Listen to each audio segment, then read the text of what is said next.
Yo, yo, yo. What's up, people? Round two. Sherpa, how you doing, buddy?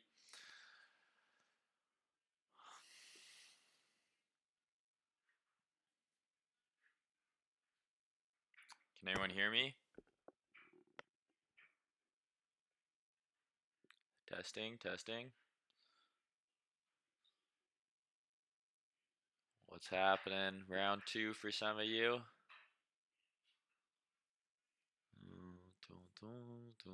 What's happening?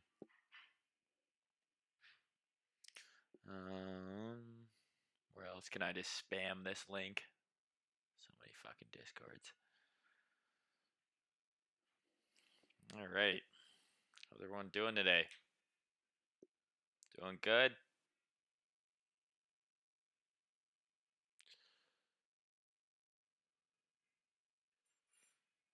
Pop this out. That way I can easily toggle it.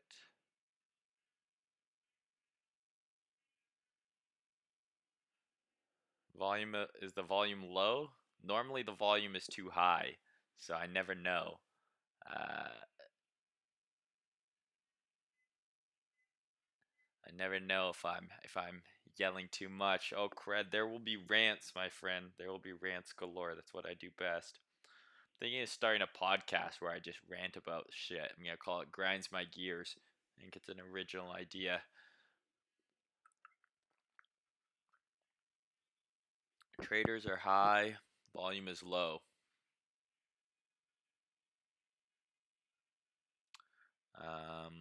Is the volume low here?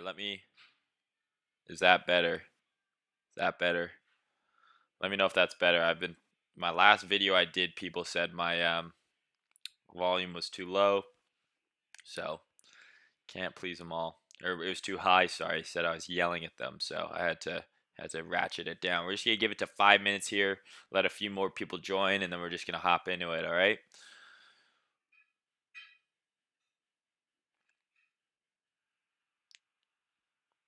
You see this shit? To the pip? To the pip, sir. So here's a topic of events that we're going to be covering in this stream for those of you that are interested. Instinct, what's happening, bro? Shout out to you, man. Great job on that trade.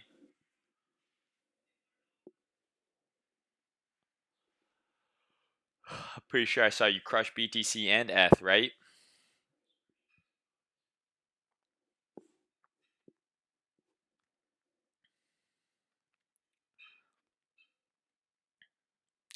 All right. So I think we're at a good number of people here, 83. So let's just get right into it. So, oh my goodness, like we have had some action. It is very exciting. Look at this beautiful green candles here. Um,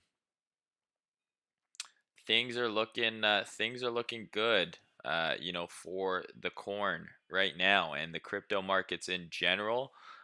There's a lot of things, that have been popping and running over the last couple of weeks, which is great. Lots of money to be made. It's nice to have some volatility. It is hilarious to see, um, the sentiment, if you even want to call it that, on Twitter of just, first the Bulls are salty, then the Bears are salty. Everyone's always salty. No one's ever happy, it seems.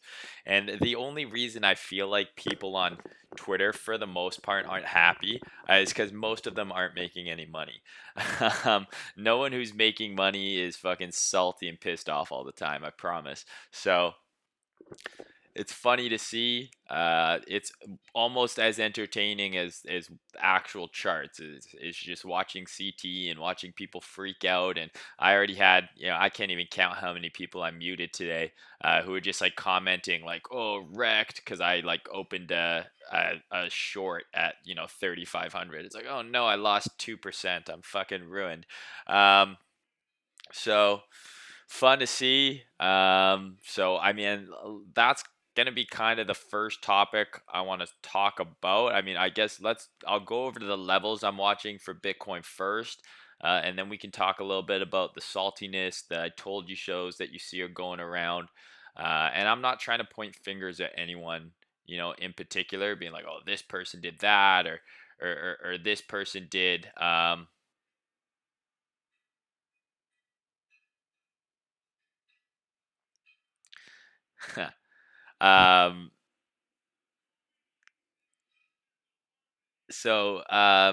we're gonna, yeah, you cannot ratio me in my own live stream cred. I'll be very upset. Um, yeah, sure. I'm happy to go over the SPX. So it's we'll talk about my levels first that I'm watching for Bitcoin. So I'm gonna be completely honest with you guys. I have absolutely butchered this move for how well and this is a perfect I guess example of the difference between um, charting and doing TA and then actually trading. And as many of you guys know, a lot of people on Twitter, we like to call them the chartists, the chart artists. It's very easy to draw charts and be like, oh, look, it touched my level. And oh, look, this happened. Like executing a trade, managing that trade, managing the emotions when you're in that trade, completely different ball game. And I've been trading for 6 years. I still struggle with it at times. I don't try and pretend like I am 100% strike rate. I don't try and pretend that I don't make mistakes. I openly admit that I make mistakes. Happy to admit. I think that's what shows you that a trader is real. And I still do things that I know better.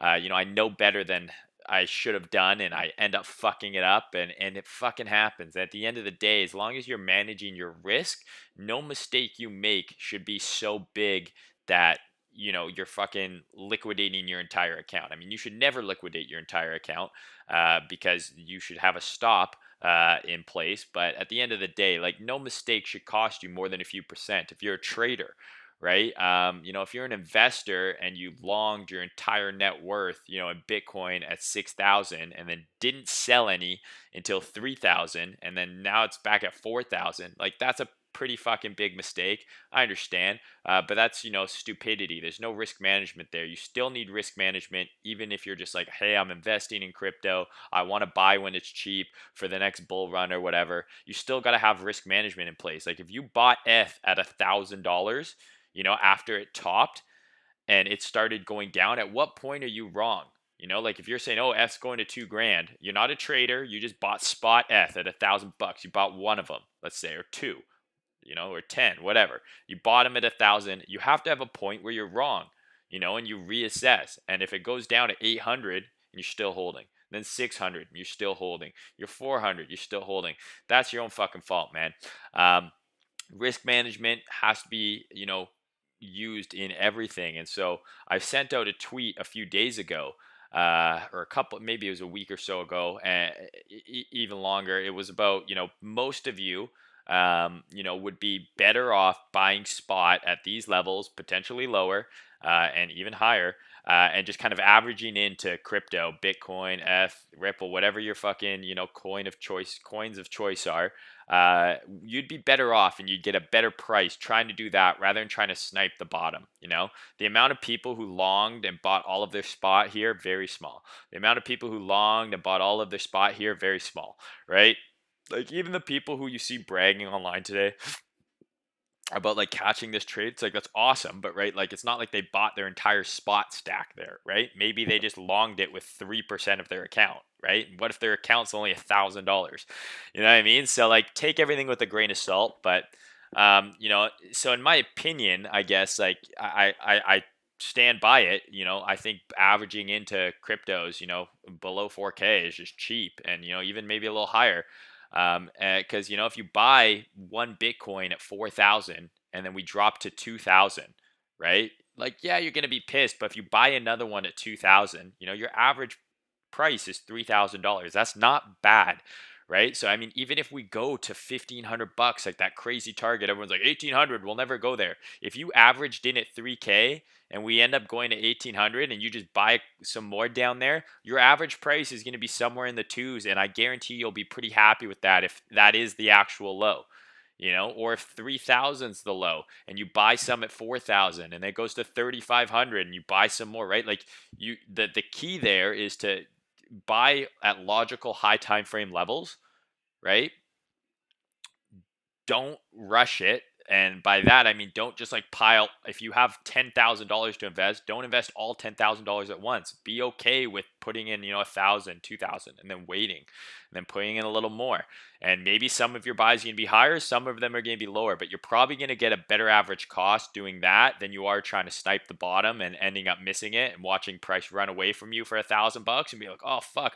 Like if you didn't buy any Bitcoin between 3,100 and 3,300, just like spot Bitcoin. Like, I don't know what to tell you. I mean, that to me was super cheap. I bought some Bitcoin over $4,000. I bought Bitcoin here, I think. I bought some spot holdings like on this move. Like it was like 4,100 bucks. But I also bought some at 3,200, and some more at 30, 400. And it's like, so my average is fine. And if we go lower, um, it, I could keep averaging in, or if we lose this low, I could always just cut my losses there and lose 5 to 10%. I mean, it would suck, but it's I have a plan and the risk is managed, right? And you're buying a few percent off the low and being smart about it is a lot better than trying to snipe the low. Most people didn't sell at all time high. Most people are not going to buy the fucking bottom. And I'm confident there's people who bought here and like sold here. And are going to be pissed that it went here, like bought here and then sold here.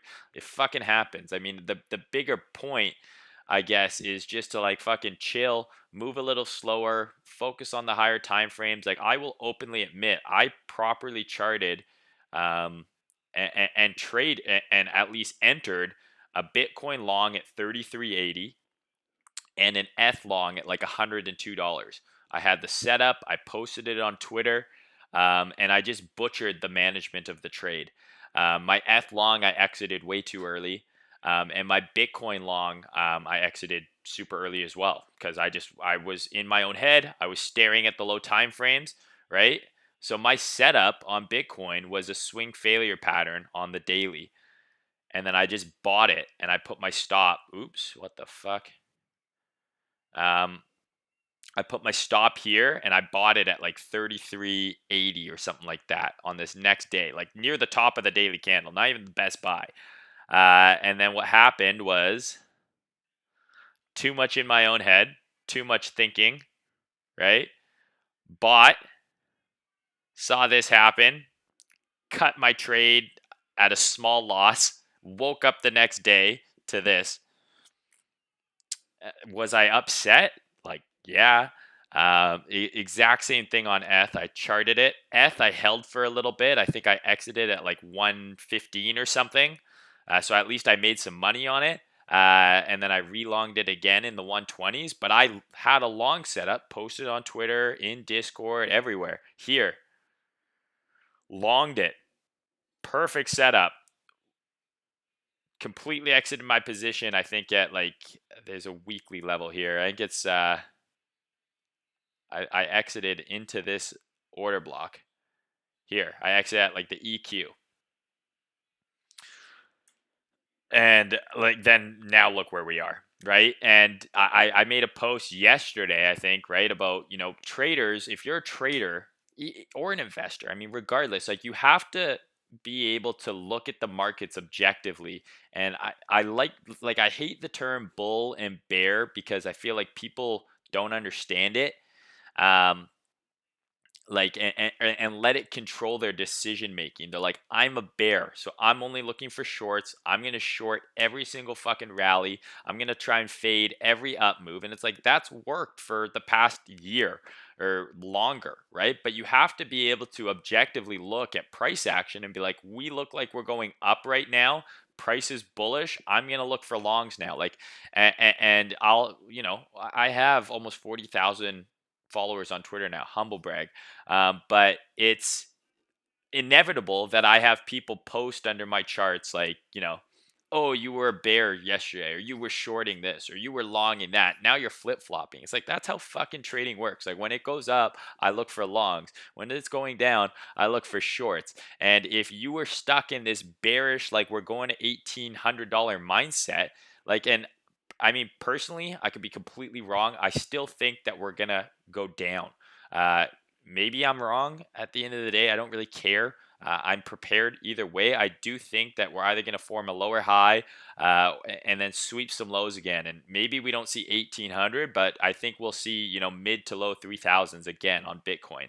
I just do. That's just personally what I think is going to happen. I think I posted a chart, last week. I think we're going to see like a range form and up and down, and it's just going to wash people, right? Because so many people got rinsed buying here, shorting here, and are going to get rinsed buying here into a potential turnaround. So um, that's just me, but it's like I don't let that prevent me from not taking longs. You know what I mean? And I know that there's a reason there's this salt level on Twitter when things are going down versus things are going up. It's because people have this in their mindset that they're a bull or they're a bear. The bear market's over, the bull market started, and it will cognitively, it's cognitive dissonance if you even want to call it that. It will subconsciously, they'll ignore factors like, hey, this is a higher low on the weekly and we just had a swing failure pattern on the daily. Maybe I should look for longs, because being a bear here and be like, oh, I'm only looking for shorts, and I've been guilty of this too. I'm just trying to make you guys aware of it, right? And a good thing to do is to have a journal. And when you're feeling a certain fucking way, write it down as opposed to just taking a trade because you feel, I feel like the bear market's not over. I feel like we're going to go to $80 now, and then write it down.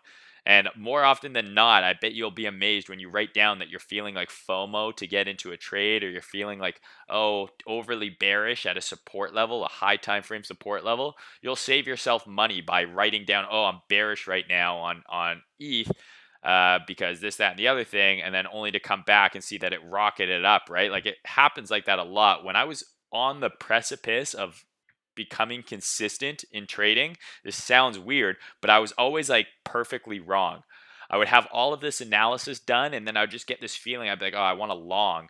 And then I was like perfectly wrong every time. And it was like, if I would have just done the opposite, I know this sounds stupid, of, what I emotionally my gut was telling me to do, I would have like been nailing these trades. And so what I started doing is I would write down how I was feeling, and I wouldn't just do the exact opposite, but I would say, okay, I'm feeling this, and then I'd play contrarian with myself. I'd say, okay, well, what's the bullish case? What's the case for it going up? If I'm feeling like I want to short this thing to the ground here, what's the case for it going up? Okay, well, we're at a weekly support level. We just had a swing failure pattern on the daily. We've been going down for, we have a higher low on the weekly, and I'd line those things up, and that's when I really started piecing things together. And if you've been sitting here salty as a bear, you've now watched a 50% move right in your face. If you would have just bought spot here, 50% gain unleveraged, that would suck to completely miss out. And so I understand why there's a lot of angry people on Twitter right now, because I'll bet you a lot of people missed this move entirely and didn't get in any of it. And you didn't need to catch the entire thing to make fucking money, right? The size of the move is not what matters, right? It's your position sizing, how you're managing your risk. That's what matters. I can get a 10R trade from here to here, and you can get a 10R trade from here to here, and it's the same, right? The only difference would be if you were, buying spot. That would be different, obviously. But for the most part, I assume, a lot of you guys following me are traders, and that's what you're interested in learning about. So, I like, to me, seeing all this shit on Twitter of people being like, salty and like fucking rubbing it in people's face when they get it right. Like, trust me, I have charts I could pull up and post, like, and be like, haha, like I caught a long, I longed last night at like 36.60 or something like that. Um, and I posted it in my Discord in advance. I took the trade. I could go screenshot my fucking BitMEX, entry and time of the order, and post all of that shit. And I could still have people under my thing being like fuck you and like post your position size. Like outside of someone posting their entire like history on BitMEX or whatever platform they're using showing the gains, anything can be doctored, right? Like what people don't realize, and what I don't get about the whole "I told you so" is like I understand the clout. I'm guilty of it. I like making my it look right. I get more followers from it. People are like, "Oh, you're awesome" and shit. But like, if you're trying to learn how to trade, I feel like that shit's so detrimental. Like trying to post shit on Twitter because I think it fucks with you mentally. Because you'll post a long idea on Twitter and then maybe shit's looking bearish now, but you don't want to delete your tweet, you don't want to flip flop, and now all of a sudden it's like you're just fucking yourself, right? Like, who are you trying to impress at the end of the day? Right? Like who really matters? What really matters? Does it matter how much this guy is trading? Does it matter how big his position size is? Does it really matter if he actually took the trade or if he just charted it? Like I can tell you that a lot of people on Twitter I don't think are really trading because of how or not trading that off like much size or have been doing it very long just because of their reactions to wins, right? Like when someone wins and gets a trade right and like they need to rub it in everyone's fucking face and go post on other people's, like when I have people come on comment on my shit being like I was long at this level, shit like that, like I'm happy when other people wins. If you guys go look at my tweet replies, like unless you're an asshole to me, like I'm generally gonna respond pretty positively. Even my boy West, we've had our fucking our disagreements. He made some great calls over the last couple of weeks, and I'm happy to give him props. I'm happy to see people make money, because if you are consistently making money, and first of all, you're making money, you're probably not going to be a salty asshole because you're making money, except for in special cases. Secondly, if you're used to trading and having wins and losses, you don't get overexcited about the wins. You don't get overexcited or upset about the losses. You don't get those crazy emotional swings. You just don't because you're used to it. It's goes from these roller coasters of highs and lows to just kind of being more steady because it's expected. It's like I'm either when I enter a trade, I set my stop, especially when I first started. I didn't manage trades a lot. Yeah, I entered, I had a stop and to take profit, and the only way I got out of that trade is when one of those two things happened. That was it. There was no in between. So for me, once I enter the trade, the money's gone. It's either going to come back worth more than it originally was, or it's fucking gone. Right? And it's sweet to get fucking wins and stuff. But I'm telling you, like the people who are like way too overly excited, like I fucking told you so and shit. It's like I have a feeling it's like, okay, obviously you don't get things right that much, or else you wouldn't be fucking like sitting there having to rub it everyone's fucking face in it. You know what I mean? Like Don Alt has made some incredible calls, but I mean he's relatively humble compared to a lot of the people you see who also caught longs over the last couple of days. He's way more humble than all these people, and I'm confident he's probably trading more size and he's done it correctly way up more often, and that's why he's not like woo I fucking I'm the fucking man and needs to let everyone know. It's obvious. Like if you're on your game and you're doing your shit, like people are gonna know. And the whole like larping, like oh post your position size, post this, like anyone can doctor shit up so well, right? Whether it's a testnet account, whether they go on BitMEX, they enter the position with one contract so it shows that they entered and they just black out the contract. You know what I mean? Or they enter and they leave the entire amount. Like there's so many ways, and like Photoshop's like a game I can't even get into. I'm terrible at that kind of stuff, but I'm very confident there's people who can Photoshop their shit to make it look good. Like I think you might underestimate the extents people might go to make it look like they're doing what they're fucking actually doing. And to to my point is like why does everyone fucking care? Like who fucking cares? Like focus on your own shit. Be happy when other people win. You know what I mean? Like trading is not a team sport at the end of the day, and like you're not against fucking Susie. That's such a stupid example, but like some other trader on Twitter. It's not you against them. It's you against yourself, right? And if you're sitting there being salty and pissed off, and negative to other people, you're just going to be attracting that shit back to you anyways, right? It's just you're only damaging yourself when you have these types of attitudes and emotions. So I think, everything you see on Twitter with all the I told you so's and, I did this, it's like, I hate that shit. It's annoying. I think it's tacky. Um, I'm guilty of it sometimes too. Sorry. But at least I like to think I'm aware of it, and I take it for what it is.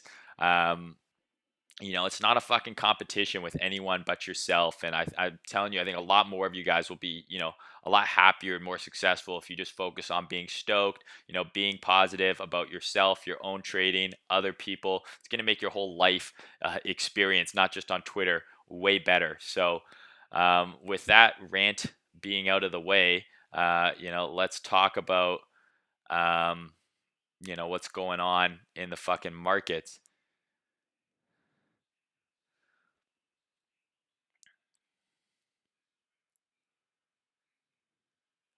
I'm going to try and keep this under an hour and a half.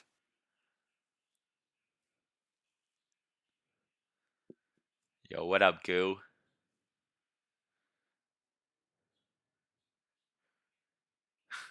Cred, I'm going to send you my custom fib template. It's going to solve all of your problems. I have the OTE marked off within the fib template. It's incredible.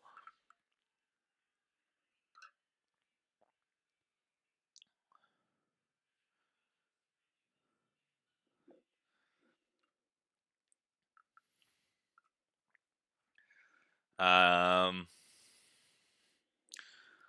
okay, shit posting. Yikes, whatever that means. Strong correlation between BTC, SEK, JPY. The correlation meme is funny. I'm not going to get into it, but when I talk about it, it fucking matters. But CT being what it does, which is grossly oversimplify everything, um, is like, oh well, it's 1-to-1 inversely correlated. So why come when one goes up, the other goes down? It's like, god damn it, it's not even worth explaining. Um, Evan Walsh retracted his message. How dare you? Imagine having a block list comprised of less than 7,000 people. Crypto Cred has more people blocked than most of you will ever have in followers. Think about that for a second. Oh my god, you guys are funny. This is some ICT stuff going on here. Hey Mayne, what's happening, bro? AJ, the dog pun. Dumb crypto miner here. Hey, I'm not saying you're dumb. Anything can be doctored. Paid group leader. Being right does not equal making money. Yeah, that's the thing. Figuring out who isn't full of shitter takes at least a year. Exactly, right? So, um, very much true. All right. So, I think we can kind of get into a chart. So, yeah, if you're looking for something for a voice more soothing, you want to go and watch Cred. Um, I am not that guy. I am the foul-mouthed Canadian with a much smaller vocabulary and a much weaker grasp on the English language compared to our friend Cred. So let's get into the charts. Let's talk about how we can make some money, catch this next move, and what it's going to be. So if you guys remember on Twitter, I was getting frustrated. So like I said, I made some great put calls, if you even want to call them that, and I had great entries on BTC and ETH, and I just butchered the trade management. And trade management is everything. And Cred will get a laugh out of this because we were having a chat the other day because we were arguing or explaining to some people in Discord, who were back testing, and they were back testing a strategy, and then they were trying to say, well, based on me finding this setup in hindsight, and doing this, my strike rate is this, and they're compiling all this data off of back testing. I am a proponent of back testing. Go back in your charts, mark up levels, look what price does at those levels, look for setups to form. But if you think you can get any relevant, actionable data that it means anything from backtesting, you're off your rocker. Because what backtesting doesn't take into account is the actual trade management, the actual execution of the setup, entering, managing it once you're in, managing the emotions. The only way to simulate that without really trading would be demo trading or paper trading, but even that is not the same as having real money on the line. Trust me. Like, you can demo trade till the cows come home. I think it can be valuable, but at the end of the day, it is a different experience when you have real money riding on a position. It changes the game. So, um, a lot of what you see on Twitter, I'm confident it's like very easy for people to post all this shit. And it's like, okay, but the management is key. And I still fuck up to this day. I fucked up these entries. I could have made a lot of money on, and it makes me, angry at myself. But to me, it's like, I'm not going to beat myself up about like, oh, what the fuck? I missed I'm just looking for the next trade. I've been doing this long enough that I know there's going to be another trade, and it's all good. It's all good. You just move on. You look for the next setup. So, where is that next setup? I was getting chopped up staring at the low time frame. I was getting too in my own head. So I posted a very clean chart on Twitter. And I basically posted these two levels. Didn't have this one on here. I said these two levels here, which are just weekly levels. Okay, I'll show you where I got them here. So we have the weekly order block open here, okay? And then I believe this next level is a daily, I want to say. It was basically this floor, right? That weekly order block open. And then I had this SR level here, which is, clearly a pretty decent level, this 3660.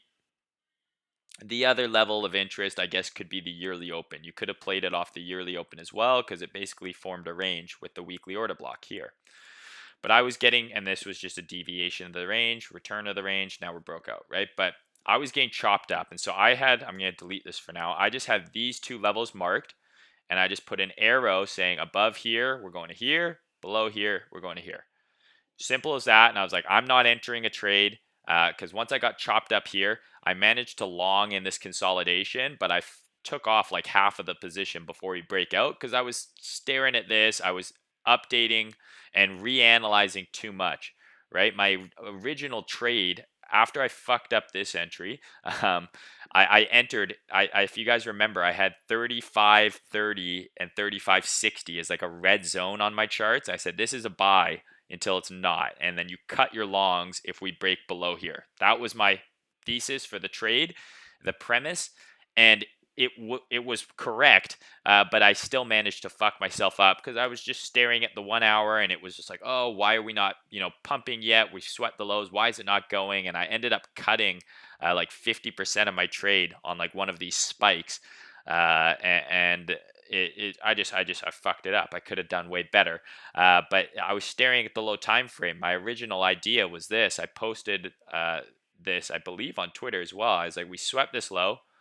We're consolidating below resistance, right? It kind of looked like a bull flag, right?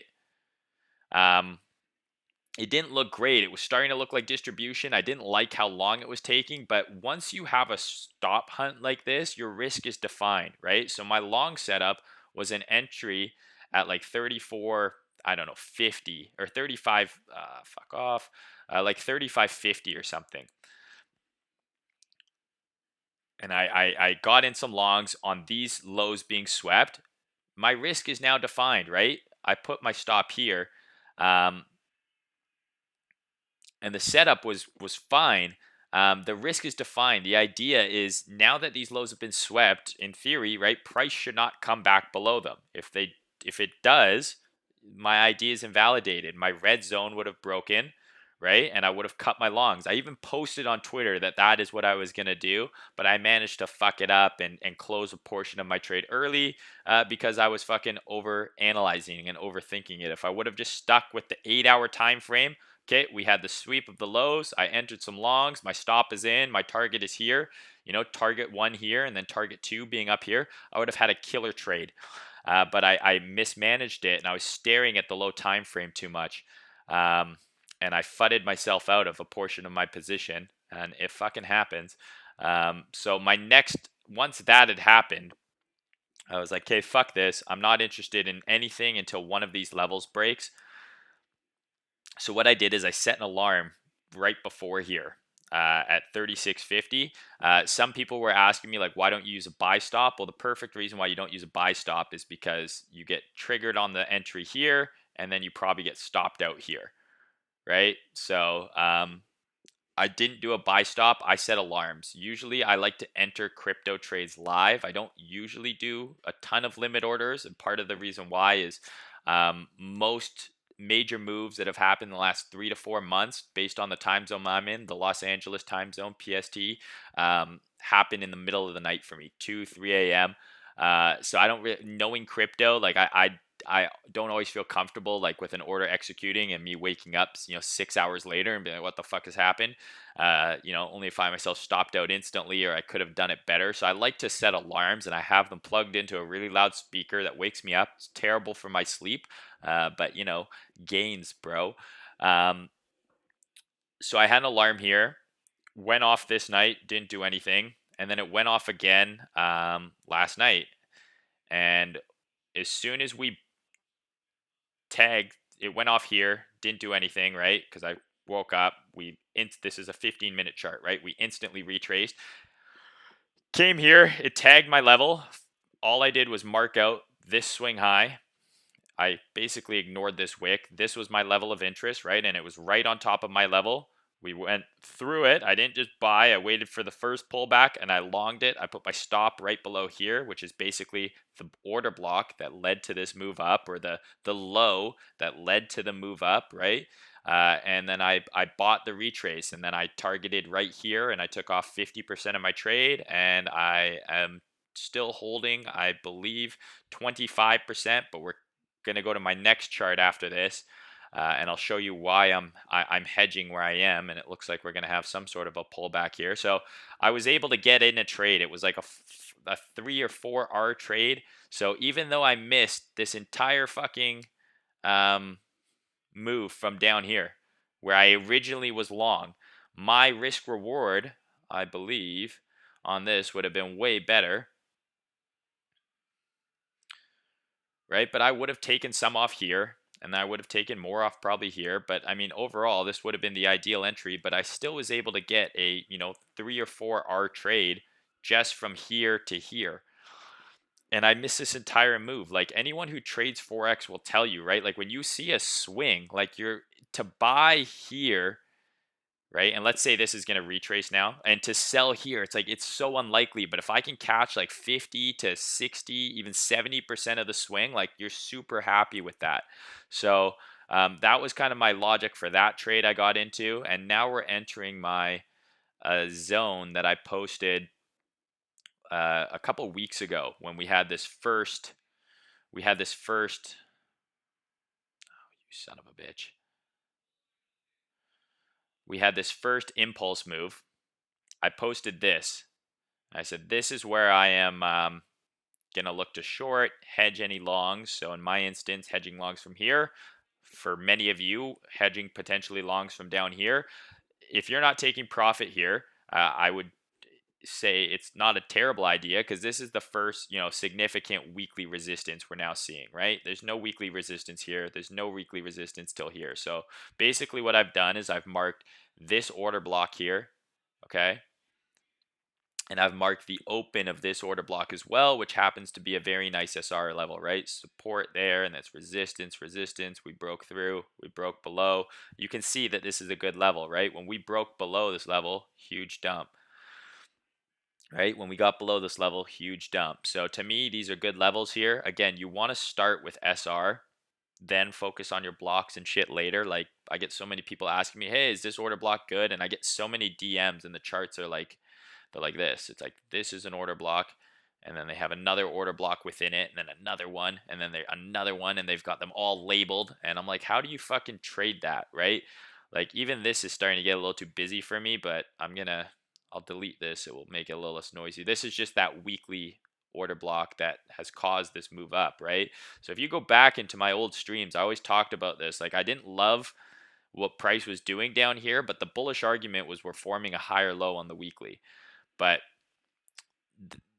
there, to be very clear here, there's nothing to like get too hot and bothered over until we make a higher high. which will happen on a break of this high here, right? That would be a higher high. I'm not saying to just short the fuck out of any move before this happens.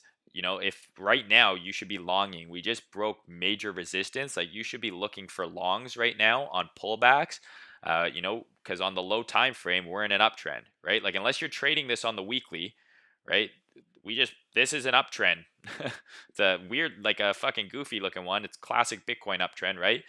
You know, pump, look like it's about to die, monster pump again. But this is buy pullback mode. I'm not telling you just to short, but if you're trading this on the weekly, if you're trading this on the high time frame, this is where it's going to make or break this move, in my opinion. I do think that there's one other area up here, which I'll explain, which could potentially form, the lower high. But this is your weekly resistance, and you can already see what's happened here. I posted this over a week ago. We've come all the way up into the zone, and now we're retracing quite severely. So if you're not taking profit at logical areas like this, you're doing it wrong. Imagine longing 3,300 and getting up to here and not taking any money because off the table because 4.5K or because we're going to 6K. Just doesn't make any sense, right? Because what you can do is if you're in a swing trade on the weekly, and let's say you cut 50% of your position here, or oh my God, and take some profits, or you hedge with a short, but then we continue to be bullish. You're still holding some of your position. You've locked in money. You've made money, so there's no loss there. And if we break clean through here, fucking open up another long. Like, what the fuck? I don't know why everyone has it's to me, it's a no-brainer, right? You take profit here on the off chance that we do retrace a bit, because let's say you take profit off the table and then we retrace to the yearly open another long here, right? You know what I mean? And now you're compounding your gains. So managing the trade is just as important as everything, right? Like leaving 100% of your trade running. I mean, by all means, sure, go ahead. But me personally, I'm hedging with some shorts up here. I have alt exposure as well, right? So this is a good hedge for me. And I took profits on my long up into this area. It's weekly resistance, seems like a logical area to me. So when you have an uptrend going, what matters and what we had so many times here, right? Like, remember this. I'm not saying this is what's going to happen right now, but it could, right? We didn't obviously, we're much closer to the high than we were here, but here's a clear higher low into an order block, right? That's step one, right? And this was a very nice trade. But if this was an uptrend based on this chart, an uptrend requires, the confirmation of the uptrend is this high getting broken, right? And then, it continues up. No different than a downtrend, right? You have the low, you have the high, you have the lower low, or sorry, the lower high, and then you want to see obviously, a lower low, right? Now it's you have kind of the four pieces or whatever you fucking want to call it. Because what can happen is you can have, a low to a high, you can have a higher low, but if you don't get a higher high, it didn't fucking work. Or I mean, it worked, I guess, in a sense. You had a nice long here, but it's not the trend is not going to continue until you have that higher high. And so if you're looking at Bitcoin on the high time frame, yes, this has been a very nice fucking move. And I'm very happy for all of you guys that are long. Um, I'm not trying to predict the end of the bear market, the start of the bull run. I don't really care about that. What I care about is what is price doing right now. And you got to remember, we had a huge move here, right? And then we retraced, we formed a higher low. This is off to a really good start. I think this will start looking way more bullish, like, and not already looking bullish, but if we break and close above here, sure. Now we can start talking about, more audacious targets. I do think this order block here is one of interest. So this is a daily level, right? Daily order block here at 4,300. It goes up to 4,500. And we could see something like this happen, right? A move up into here to take out these highs, right? Imagine the FOMO. Imagine the amount of people that are going to pile in if they say, okay, well, now Trader Mayne, we have that higher high. And then we could go down. right? Like to me, but that's a potential possibility. The other potential possibility is we top out in here and go down. Um, those are kind of my two short scenarios, for lack of a better term. My long scenarios are any sort of pullback towards the yearly open. I would look to long. Any sort of move break and close above here, I'm looking to long, right? Targeting, these highs getting run, and then this is an area I'd hedge. If we come above here, this is where we're going. So, I mean, that's a nice fucking move right there. I would fucking be happy with that. Let's say it just break and close there. That's a fucking great trade. Almost a 5R trade. Just a simple flip of this level. To me, this entire move gets filled if that happens. So that's kind of where I'm watching on Bitcoin right now is first of all, oops, I didn't mean to delete that, but fucking hell. I'm actually getting better at trading view. I know it's hard to tell, but I've been improving.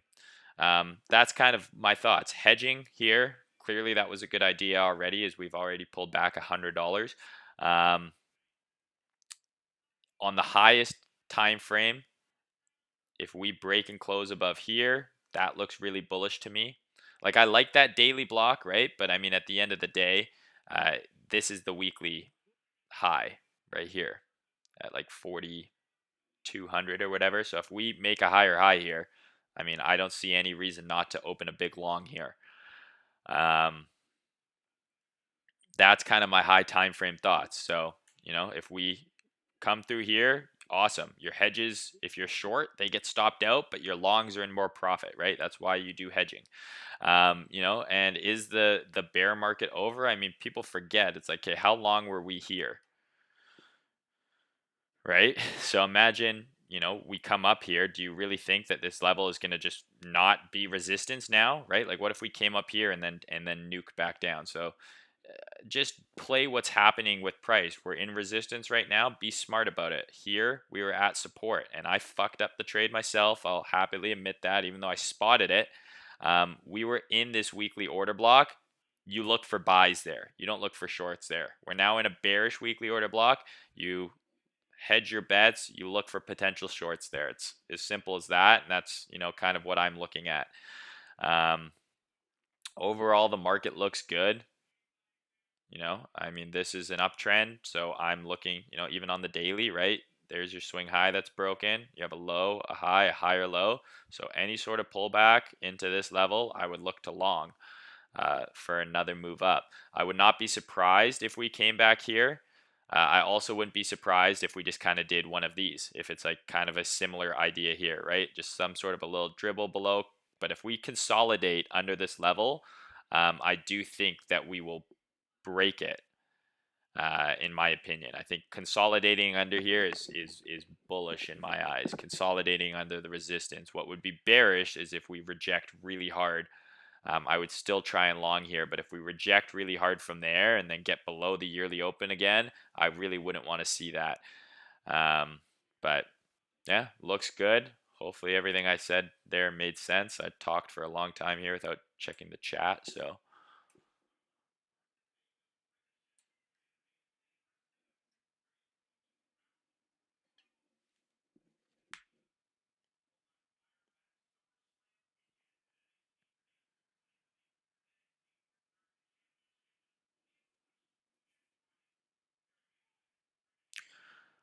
Um,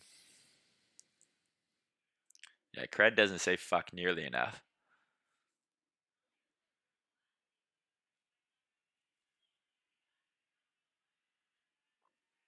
Isn't ASMR supposed to be like soft and like sultry sounding voice? Like you don't want me doing fucking ASMR just coming in there fucking yelling and screaming.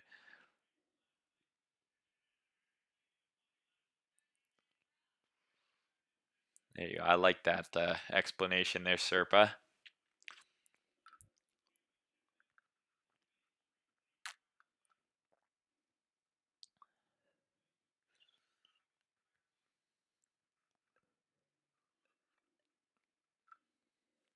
Well, exactly, right? There's always going to be a trade, whether it's in this market or another market. Um, but what you need to do is preserve your capital. There's nothing worse than giving money back to the fucking market.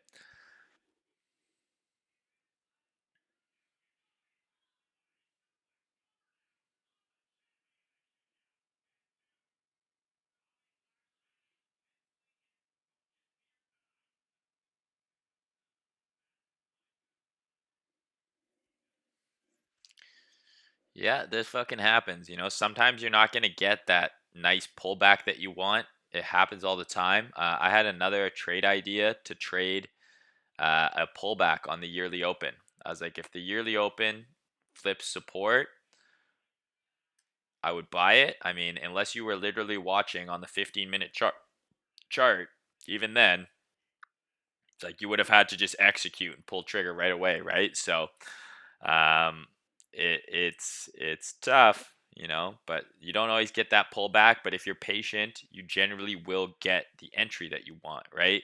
The place to long Bitcoin. I mean, obviously, this would have even been a great long at the time, but I had marked this area, and if you're patient, you will oftentimes get the pullback. Like, I would not be surprised if we, dribble along here and eventually, come down in here and then make another leg up. And a lot of people are going to long it up here and get trapped. And then they're going to puke their longs when we drop. It's just the way it is, right? And if the market just rips and you were waiting on a pullback to a level and you didn't get it, fucking look for a new setup, right? Like, don't sit there with your fucking, you know, just don't sit there and be like, frozen by, like, what's the term? I guess there's a term. It's like, I don't even fucking know. But you know what I mean? Like, don't if the market pulls away from you, don't fucking chase it, right? FOMO, the fear of missing out, right? Fear is that emotion you want to eliminate in your trading. If you're feeling FOMO, right? It's no different like when, you're learning. So many trading people will tell you, it's like, hey, if you're in a trade and you're like, wow, I'm fucking genius, I'm doing really well, this thing is fucking awesome, probably a good time to like take some profit. You know what I mean? When that altcoin is up 3x and you're like, I'm a fucking trading god, probably a good idea to take some profit. You know what I'm saying?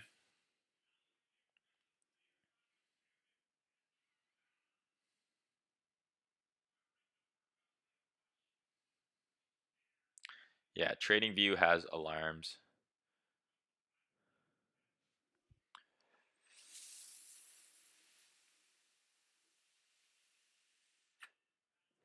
Thanks, Evan. I love you too, bro. Chance of the market maker buy model. So the sell model that I made popular on Twitter, the opposite of it is a buy model.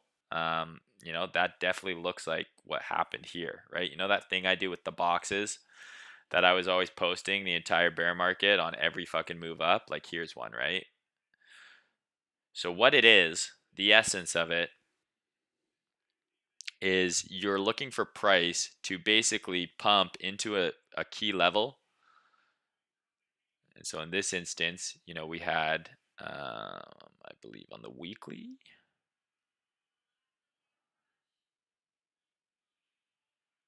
Yeah, so we had like a weekly level here, right? So, key potential resistance area. And what will happen is you'll see the market move into that level, kind of like Bitcoin is doing right now, but in reverse. But it's consolidate, impulse move, consolidate, impulse move, consolidate, impulse move. And what's happening is people are longing all the way up, right? Catching longs, and then it comes into the resistance level. Everyone has moons in their eyes, forgetting that this is a weekly level, and then you have a breakdown, right? So where's your trigger to kind of sell on this move? Well, I would say on these swing lows getting broken, right? Now any sort of pullback, you should be selling. But the problem is most people are longing here, right? Stops are now built up, liquidity on the down on the move up, and then the market completely will reverse, right? It will dump, consolidate, right? Those stops are now gone. Dump, consolidate, those stops are now gone, right? And then ultimately dump, consolidate. Now those stops are gone. And then I'll draw those funny little boxes that don't really mean anything, um, on the way up, and then on the way back down. So the opposite, here's another perfect example of it, right? And then the entire move gets wiped out. So the opposite would be a buy model. And so you could say for the buy model here, we're at weekly support. I'm just going to do a new chart. You know what I'll do? I'll just do this. Oh, Jesus Christ.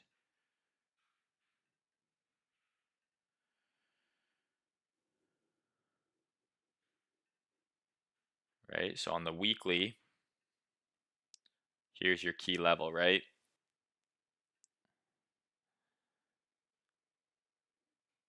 Let's see, what was it here? The EQ of the weekly was the one I liked.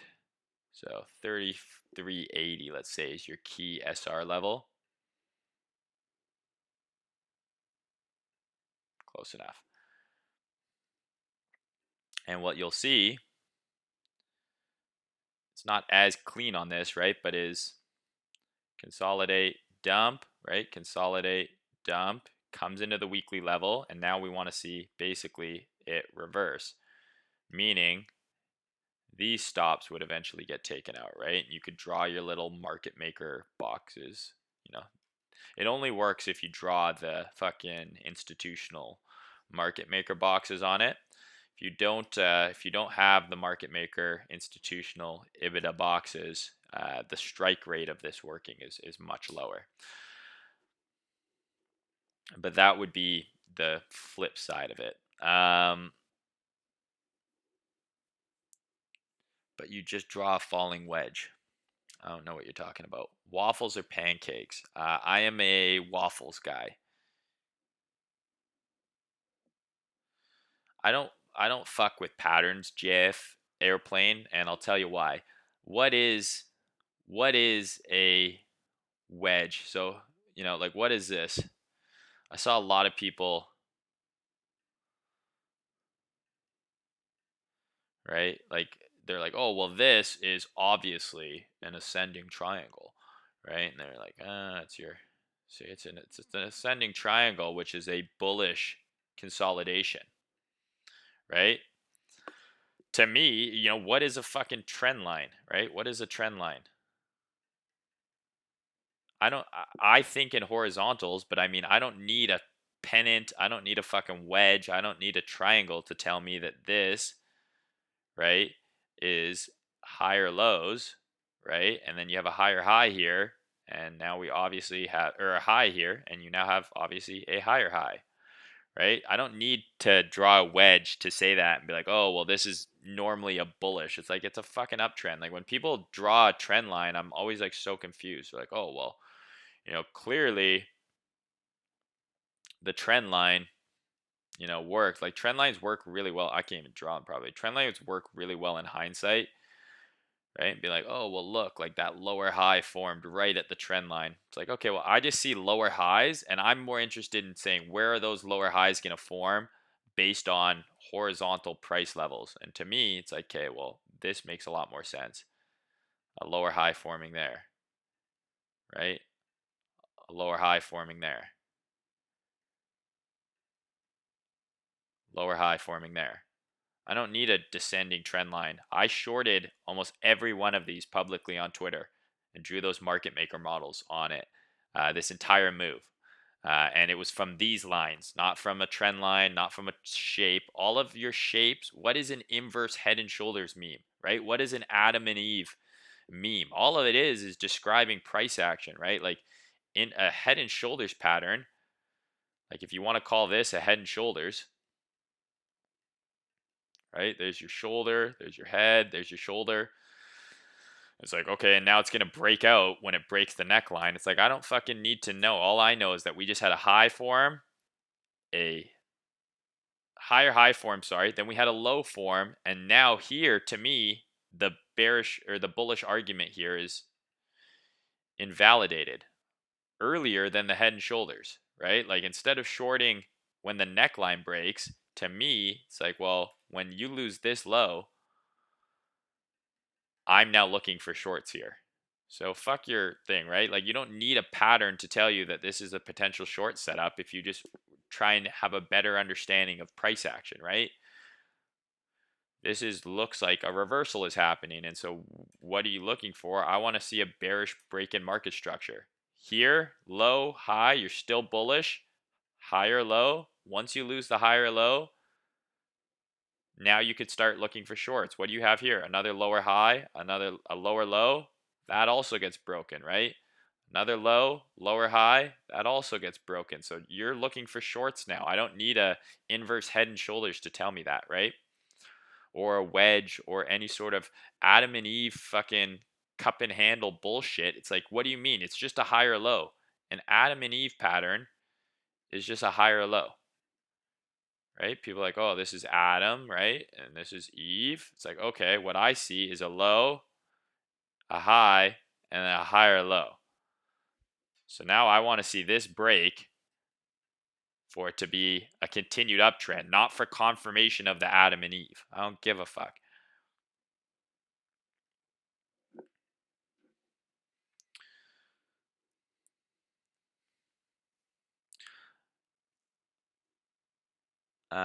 Hi, Mayne. Show us EOS. Okay, sure. I'll go over EOS. I'll also go over Cardano, which I think looks really bullish.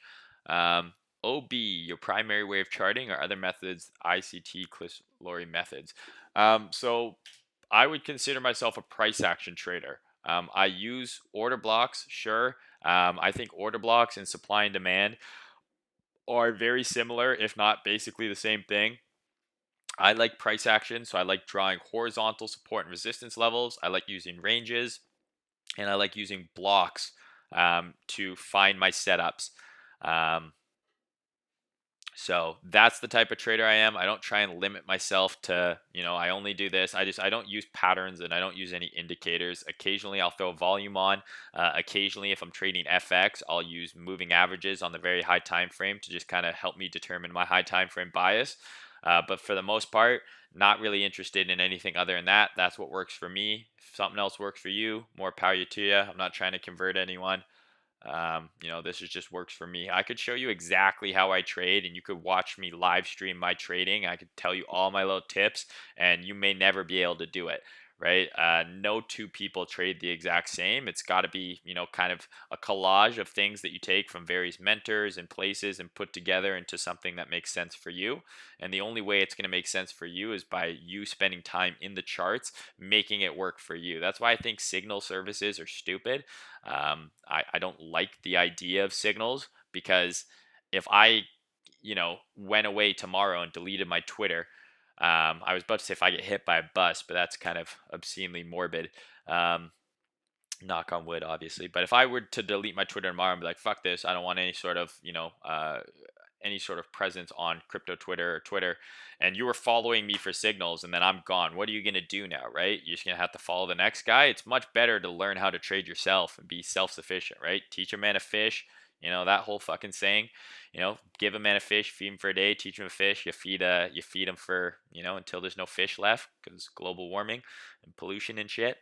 But with the Green New Deal that Alexandria Ocasio-Cortez has in the works, there's going to be fish forever. Because if we don't get everything green standard within 10 years, retrofit all the cars, all the buildings, the world's going to explode in 10 or 12 years. I forget exactly the figure. And we don't need to worry about who's going to pay for it. We're just going to print more money.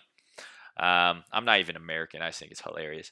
Um, if you put your if you put a stop on a short at this level, where would you put it? I would think a bit above 4K. So your stop goes where you're wrong, right? Where are you wrong here? And like, what's your premise for entering the trade, right? So if you think we're going to have a pullback, use this little tool, right? But the thing about this tool, it's great because it lets you visually kind of see, risk reward. And it shows you visually, but don't do this. I see a lot of people, they'll do this and they'll be like, well, if I put it here, I get a two to one, I get a 2-to-1 risk reward, or reward to risk. And that always confuses me. Everyone says it's like, I'm aiming for a 2-to-1, but and then they call it risk reward, right? Well, it's like, if it's risk reward, you're aiming for a 1-to-2, right? Maybe I'm the only person. Maybe I'm stupid. I don't know. Regardless, so don't move your stop to make sure that you get that 2-to-1 trade. That's wrong. Your stop goes where you're wrong. So if you're wrong here, let's say, right? Like let's say, I mean, I'm over exaggerating, but let's say you're wrong here and your target is here, right? You're like, okay, well, until price crash goes through here, I'm wrong. And it's like, well, I still want to take the trade. It's like, this is not a good trade, right? Your stop goes where you're wrong. So if you're wrong up here, right? Because price could technically come, all the way up here and then back down, and then you would have been right. Your stop goes where you're wrong. Your stop does not go where it gives you a 2-to-1 risk reward. So you have to use TA to determine, okay, where are you wrong? Where's your idea invalidated? That's where your stop goes. And then based on where your entry is and where your target is, does it make sense for you to take that trade? And if it's a 0.75R risk reward, maybe it's not a good trade to take, right? So don't move this just to get the favorable risk reward. Your stop goes where you're wrong. So for me, I'm shorting Bitcoin here, and I will probably let those shorts ride until 4,200 is broken. Um, I'm not. It's less than a 2-to-1. I think I haven't put my stop on yet, but I think I would probably do something like this.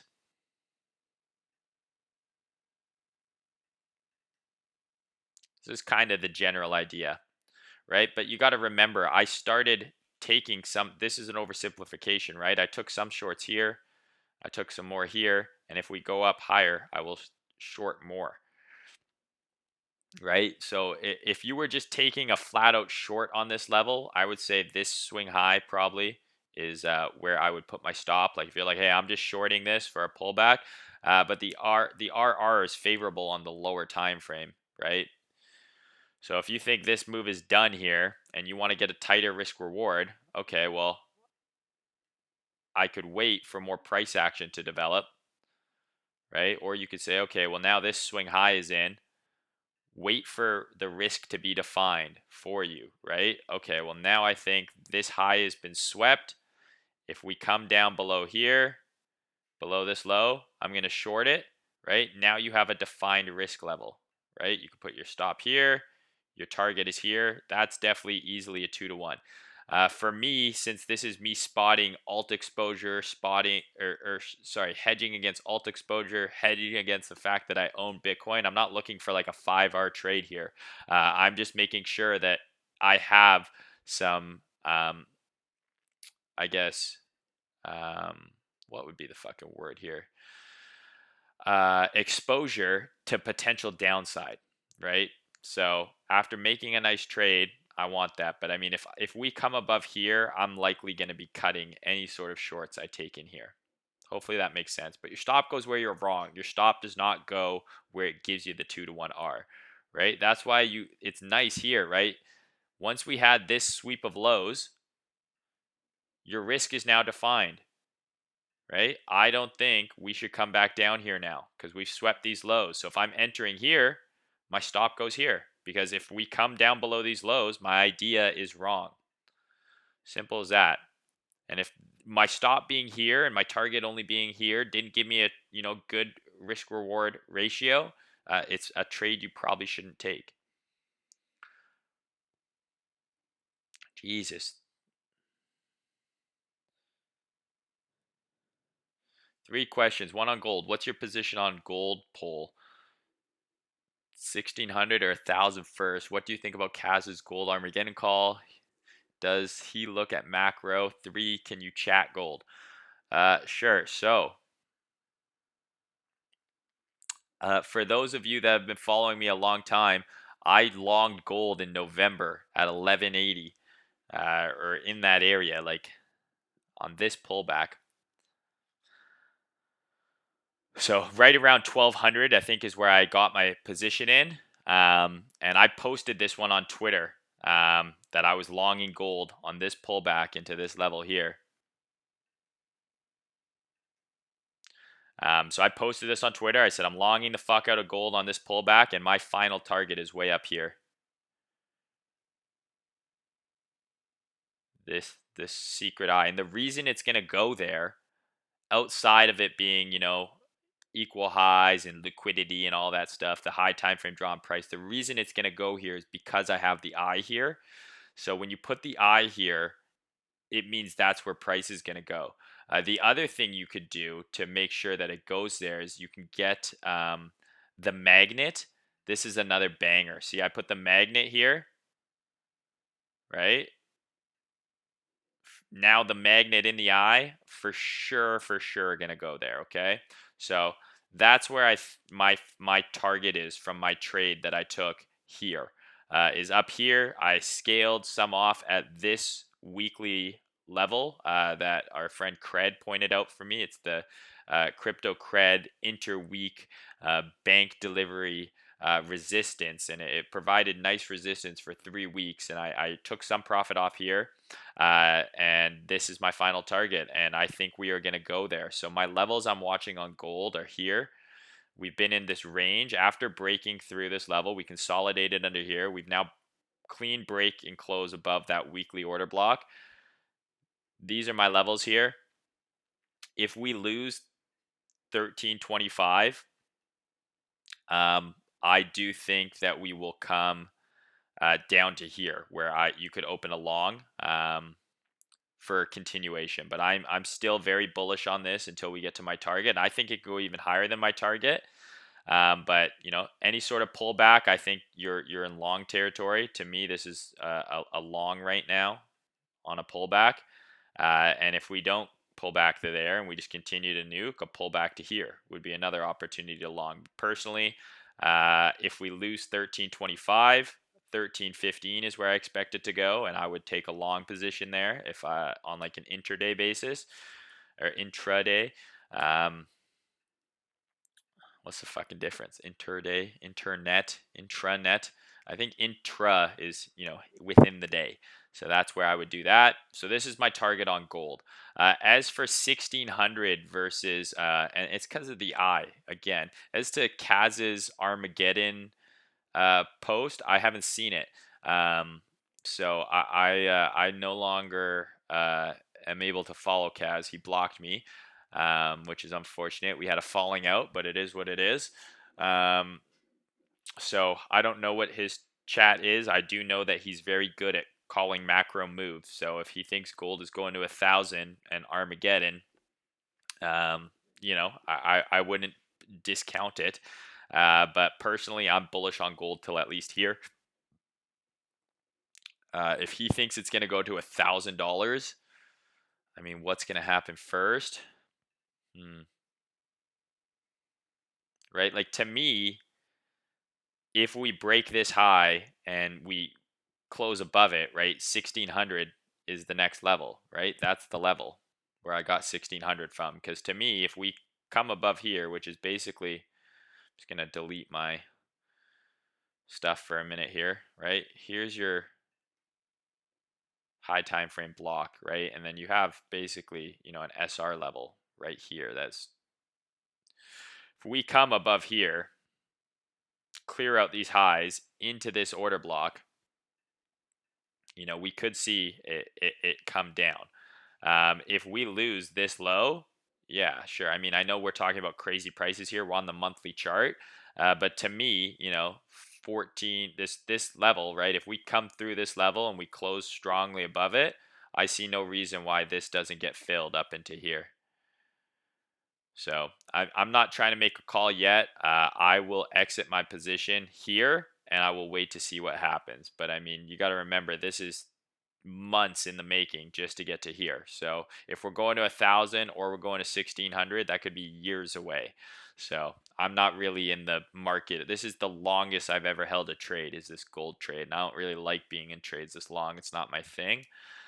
So interesting, right? But there is a very common setup you'll see is a liquidity run, right? A run of highs into a high time frame level before going down. So that would be the confluent move for Kaz's scenario, I guess, is a run of these highs, maybe even these highs here, and then a rejection down through here. But we'll see. Personally, my target is 1350. And I will be retweeting that on Twitter because I'm very proud of that trade. I shared it publicly, and it's the longest I've ever held a trade and the biggest trade I've ever taken. Um, yeah, you're welcome, bro. So yeah, I charted gold for you. Yeah, so Rick, if you go into my Ric Flair, if you go into my, you guys know I'm not smoking weed anymore. I got this CBD pen I'm smoking, and it does nothing for me. I just miss smoking, so I bought this pen. Um, if you go into my April 9th video, I do an explanation of order blocks, but the very, very, very, very basic explanation is it is the down candle before an up move, right? The down candle before an up move. See, retest. There's your long. A bearish order block would be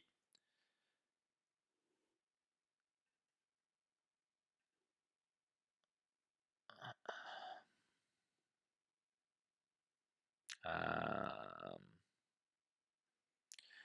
an up candle. Where am I gonna be able to fucking find one? Here we go. I know exactly the one I want. An up candle before a down move would be a bearish order block. So here, right? Up candle before a down move would be it. If you really want an explanation, go watch ICT Scout Sniper Series. He explains it. That's where I learned it from. But that's the very bare bones explanation of how you spot them. They also happen to line up very closely to supply and demand zones. Sips my tea. None of my business. Buy fish, long fish. Fish long.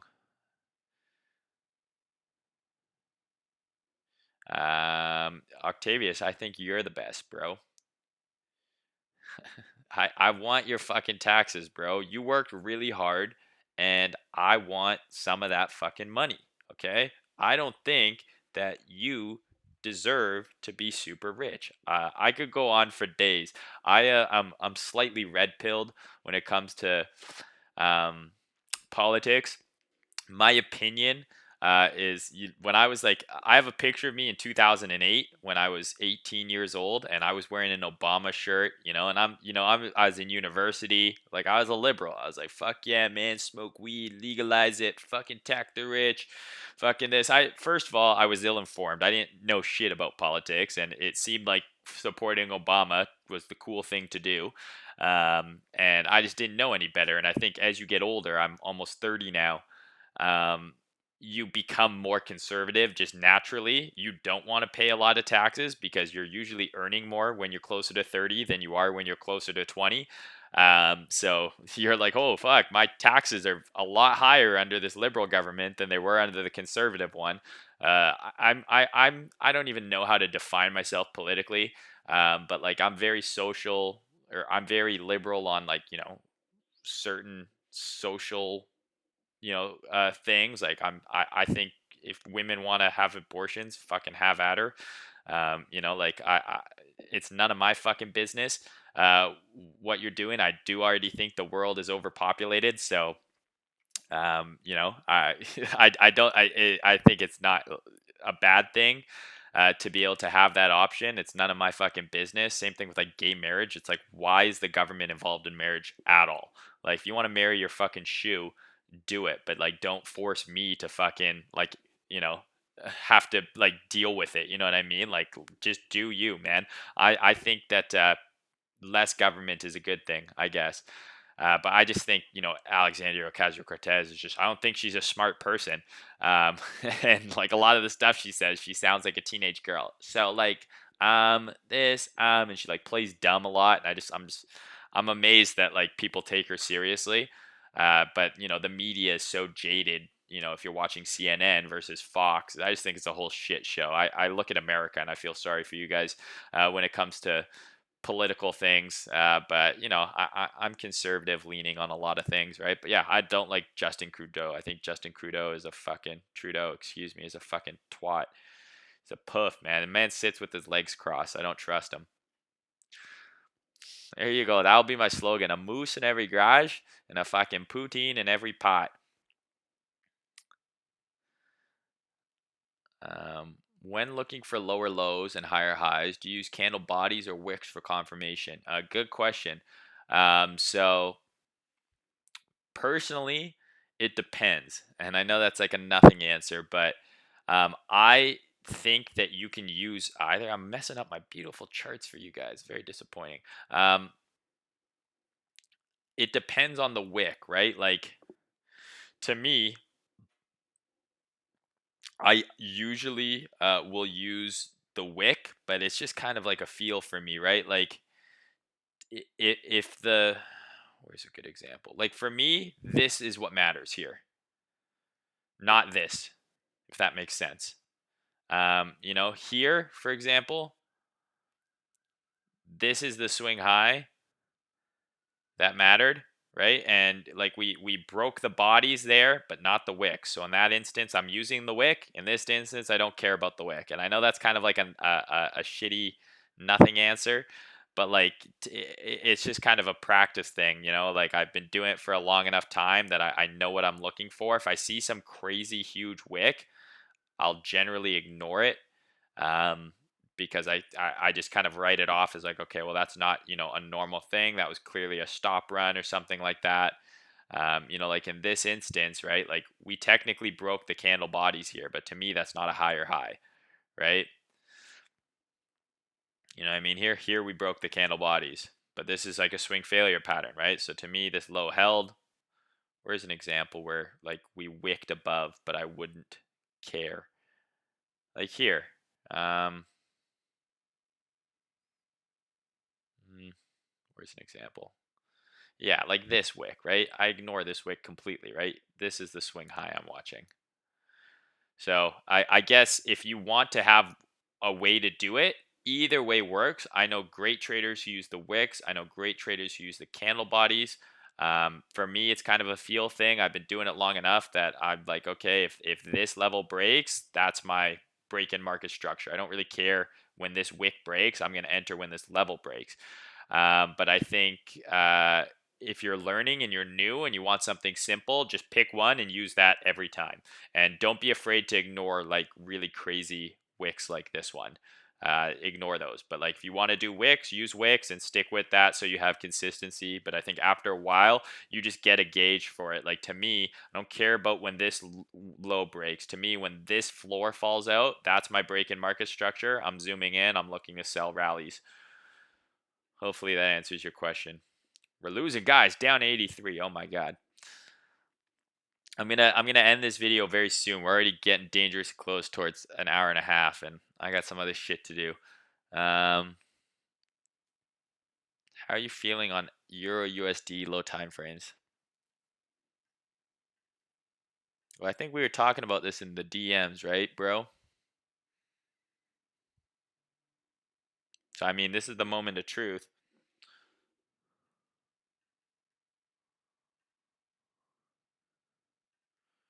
That doesn't look good, right? Like that doesn't look good. Um, I wanted to see a run of this high, but this looks like dog shit to me personally, right? Right? There's your swing failure pattern. To me, right, I think we'll see a deeper pullback into here.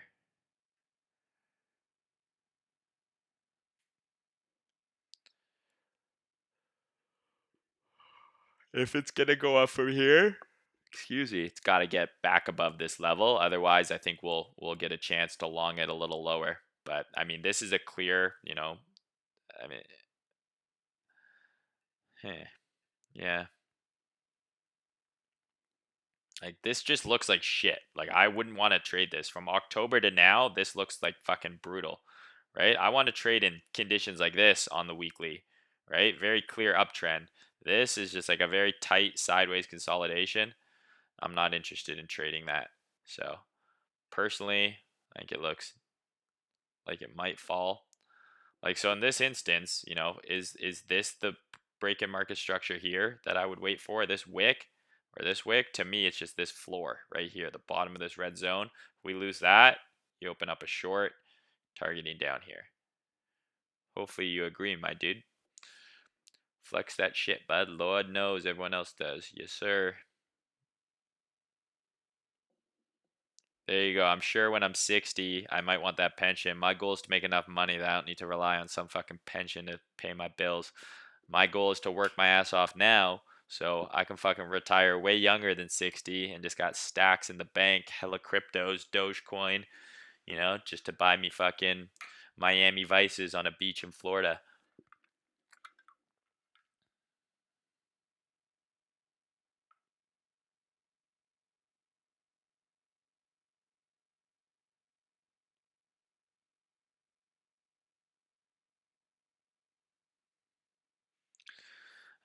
Agreed. Gov should just be responsible for upholding contracts. I agree. I mean, the roads, I'm on board with the libertarian shit, like the free market provide roads. Agreed. Don't forget vaccines. Okay, EOS and ADA. I will do those right now.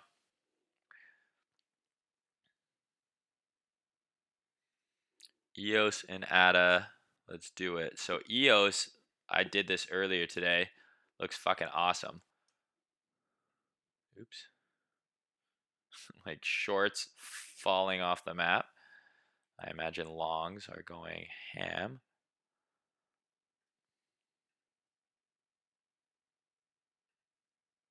So, right, every fucking like thing that ran had a clear swing failure pattern, right? That you could have traded. Like here's your daily level. Swing failure pattern below this low, super fucking obvious, right? This looks good, man. Like it broke high, right? Did it? What's the high here? 95853. 955. So it broke.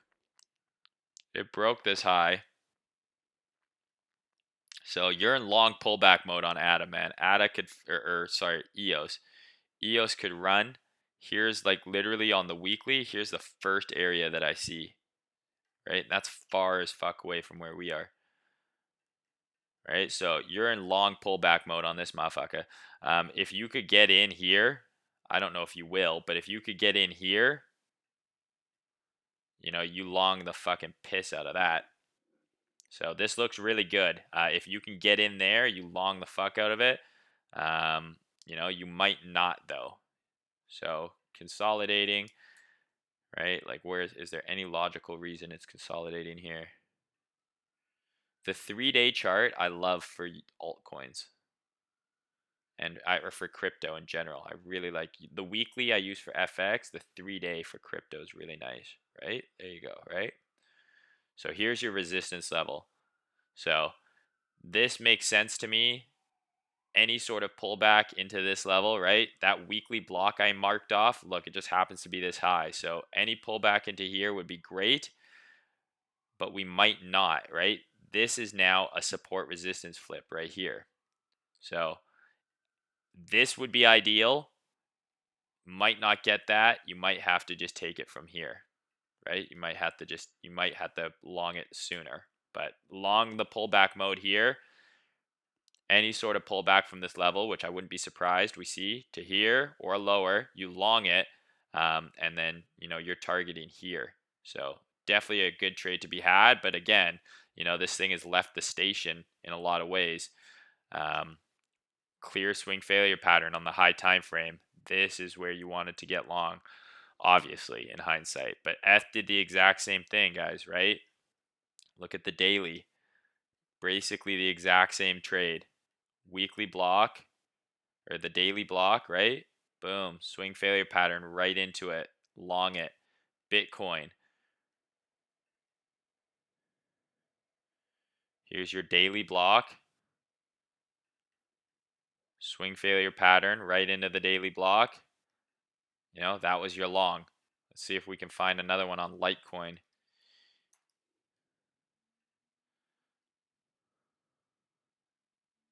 Not as obvious on Litecoin. Litecoin is like looking nuts right now.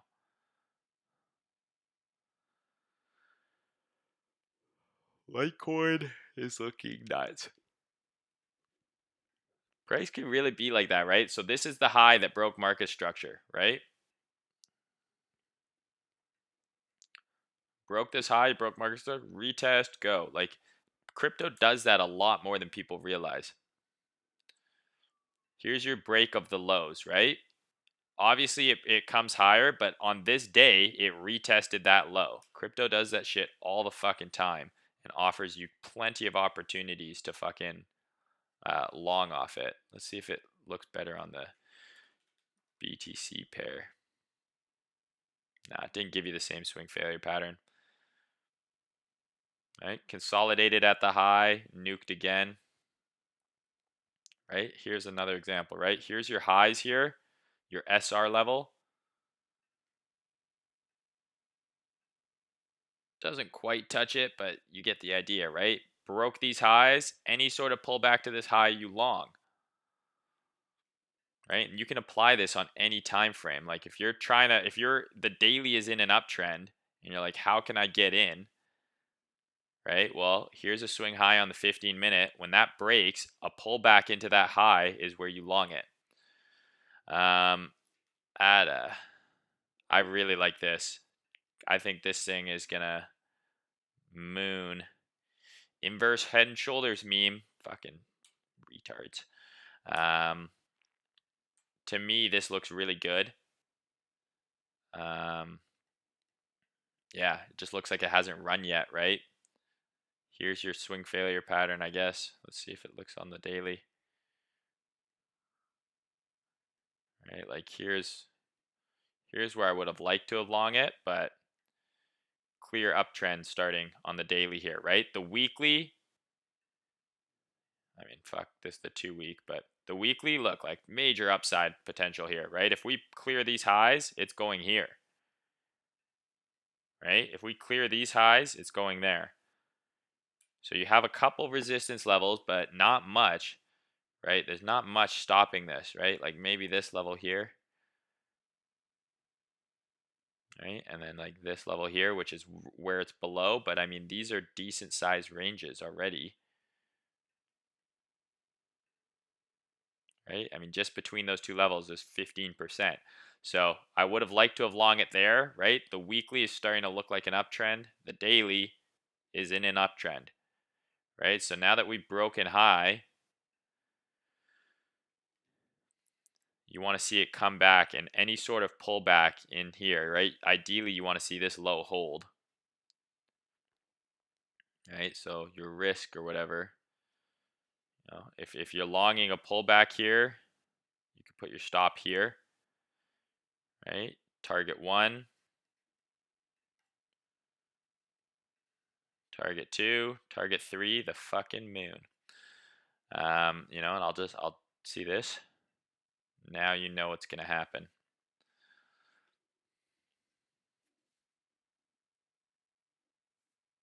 All right, guys. Yeah, please like my YouTube channel. Fucking subscribe. Maybe I'll start making t-shirts. I'll start selling you guys merch. I'll become the next Logan Paul, except for less douchey. Merci pour le temps passé ici à nous expliquer tes techniques.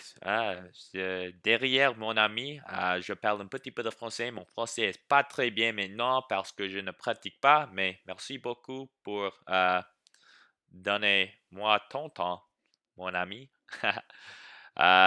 OTEs on daily or 3 days seem to be pretty rare, though. Any thoughts? Any thoughts on the OTE? Do I have thoughts other than that I invented the fucking thing? You tell me, bro. So you're gonna fucking do the fucking thing again. Oh, I fucking hate TradingView. Yes, leave the page because you're a fucking piece of shit. Goddamn thing.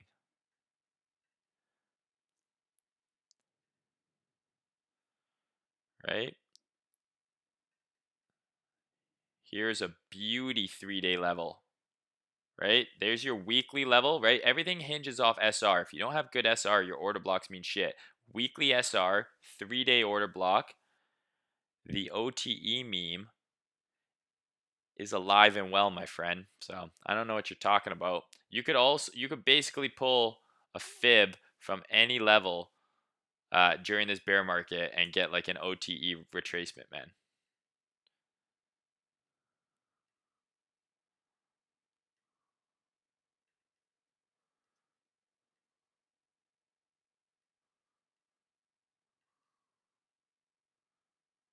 Right? OTE.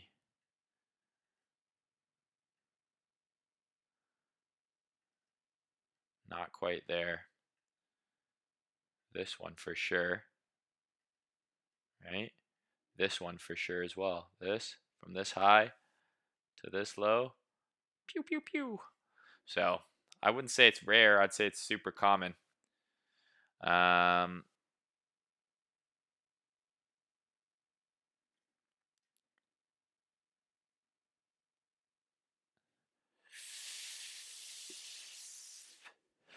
I don't accept donations or anything like that. If you want to support me, follow me on Twitter, like my shit, and feel free to use my BitMEX referral link, because so far it's just a bunch of dusters using it. Um, yeah, that would be plenty of support, and I would appreciate that very much. All right, guys, I think I'm gonna sign off. Thank you so much for the time. Thanks for tuning in. If you have any questions, my DMs are open. You'll find me. Yeah, if you want to donate to me, just donate directly to the shitcoin Sherpa here. Um, you guys know where to find me on Twitter. My DMs are open. I usually answer most comments made on my posts if they're nice. I'm in the Trader Main's PA Palace, and I'll try and do these a little more regularly. I enjoy interacting with a large group of you. It's a lot of fun. All right, guys, signing off. Talk to y'all soon.